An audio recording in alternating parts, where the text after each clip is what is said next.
माणिकराव कोकाटेंच्या मंत्रिपदाचा राजीनामा, अजितदादांनी कोकाटेंचा राजीनामा मुख्यमंत्र्यांकडे पाठवला. माणिकराव कोकाटेंविरोधात अटक वॉरंट जारी, वॉरंटची कॉपी झी24 तासच्या हाती. नाशिक पोलिसांच्या 4 गाड्या मुंबईकडे रवाना.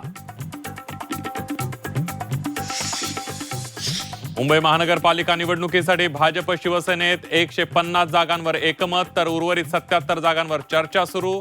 सर्व 227 जागा भाजप शिवसेना रिपाई लढणार.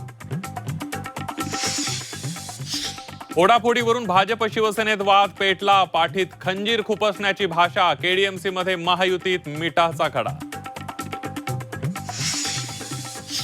शिवसेना उद्धव बाळासाहेब ठाकरे पक्ष आणि मनसेचं जागा वाटपाचं घोडं 15 जागांवर अडलं. मराठी बहुल मतदारसंघ बाले किल्ल्यांसाठी मनसे ठाम असल्याची माहिती. नेत्यांच्या बैठकीत तोडगा न निघाल्यास ठाकरे बंधू तिढा सोडवणार. आणि मराठवाड्यातील काँग्रेसचं निष्ठावंत घराणं फुटलं. प्रज्ञा सातव यांचा भाजपमध्ये प्रवेश. काही जिल्हा परिषद सदस्यांनीही कमळ घेतलं हाती.